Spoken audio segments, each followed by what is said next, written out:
we're all here for a purpose. So why so many feel worthless? Your divine right from birth is more than products and services. My name's Judith Davis.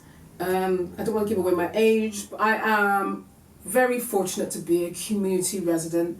I am more fortunate that I have engaged with lots of community projects in St Paul's that's helped me grow and become a better person.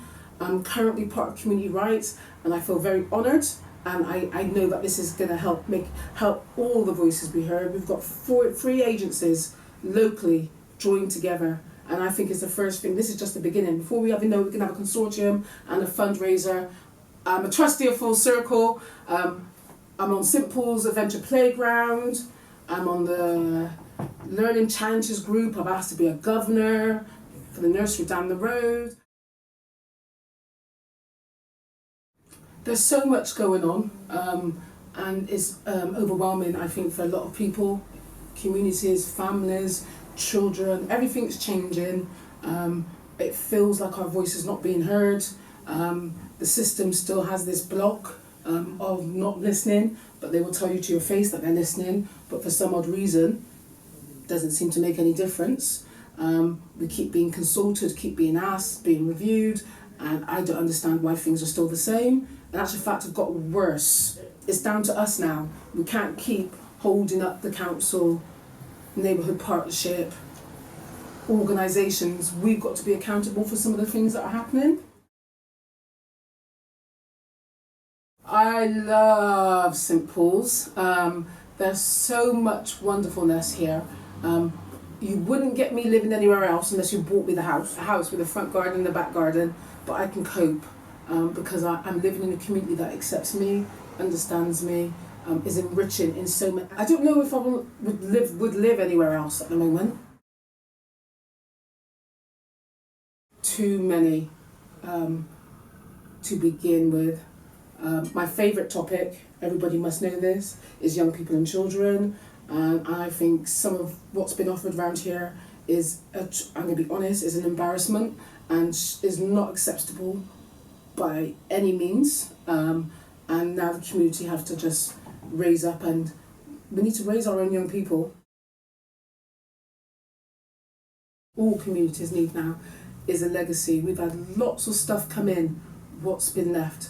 We need to have people who know how to work within, can you say government? Bristol City Council, understand some of the systems and their way of thinking, and help them to engage with us on a human, to listen to our narrative, our stories, as well as the statistics. I understand the statistics, but I don't want to hear from the council how they've done all this wonderful good work.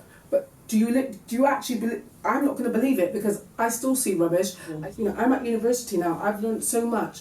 What we're going to be offering this community, I'm just so pleased that we're doing this, to be honest. Nobody else is giving community members a voice or a deeper understanding so that they can have more knowledge to challenge on a right platform to get their voices heard. And I've been quite frustrated, and I've done complaint letters. I haven't heard nothing. I've done it to the council. They report back in 3 months or 6 months. This is going to help me. If there's kids not doing well in school, you'll be able to transition some of this knowledge to help that. If your child is up and down on the street and you want to know what's going on with the services and challenge that, you'll know what to do with that. We've got buildings being sold left, right and centre. The community is dying out. My name is Amira Cole. At the moment I am the Vice Chair of the Malcolm X Community Centre, but before that, I've born in Bristol. I've been a member of the community. I've been here for 50 years. So I have children here, and Bristol's a very important place for me. It's a place where I have my roots, and my children have their roots here too. I like St Paul's. I like the mix of St Paul's, the mix of different communities. I think it's a very safe community to be in. I know that in the past it's had a reputation of not being very safe, but I think that's more about people coming in to the area. But St Paul's is a safe community. I feel comfortable for my children to be here.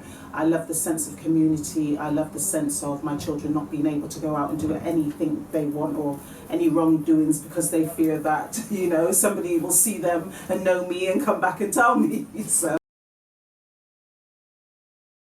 Okay, at the moment I think St Paul's are facing many issues. There's many issues around the changing needs of the area. You know, community groups are now, you know, standing up for what they believe they should have, standing up for their rights. And at the same time, when there is so many government cuts, so where organisations have been funded for some time through local authority, this is now changing, and the local authority is having cuts, and therefore that then impacts on the community organisations. I think community organisations have to reinvent themselves, and I think that's what we do very well, needing the time and support to do that. But I think more than anything, it's about recognising our own resources and pulling together and putting something together where we can feel proud that this is ours and that this is really something that we initiated, and it's for us and it's our legacy and it's for our children. Community rights project is important right now. The community is definitely, I mean, I would say it feels like, and it can be perceived to be under attack. You know, we've just seen the loss of funding for St Paul's Carnival. We've seen local organisations who, Kumba, African Arts Resource, for the whole of the Southwest, you know, went in 2008. And then we're now seeing the, you know, the controversial things that are happening with Malcolm X Community Centre, with Bristol City Council wanting to bring in another group to manage the centre, but acknowledging that the centre provides a well-used service for the community and for the wider Bristol. So there are, you know, these things are quite fundamental to St Paul's, particularly the Malcolm X Community Centre, which came out of the riots in the 80s. So I think people are feeling under attack at the moment. A lot of people are feeling a lot of despair and not knowing what to do about that. And I think that if we can sort of galvanise that energy and that intent to wanting to do something, then we can actually be quite. I think we could be here in Bristol a good model, which we can be an example to other people in other cities. And I think we're going to sit down and look at this around the table, look at what are our rights. You know, a lot of people don't know what their rights are and assume they have very little rights. But it's about empowering people and making them aware that if we stand together, we can make so many changes. Saturday, the 5th of March, from 10 till 2, we will be holding the first community rights event. This will be the launch. You need to be at this event because you need to know your rights. What is your rights? What is your rights in terms as a human being? What is your rights in terms as a community member? You know, we all want the same thing, one community where we can feel that we live together and that we are supporting each other and we are initiating things that will be sustainable in the future. On Saturday the 5th of March from 10 till 2 at the Docklands Settlement on Bristol Road. You need to be there. You need to come and hear what your rights are, how you can feel empowered, how you can get your voice heard, the impact of a community standing up against people who maybe don't understand your issues, don't want to understand your issues, or maybe not be aware of your issues. How can you get your voice heard? This is the event you need to be. Community Rights launch on Saturday the 5th of March, 10 till 2 at the Docklands Settlement.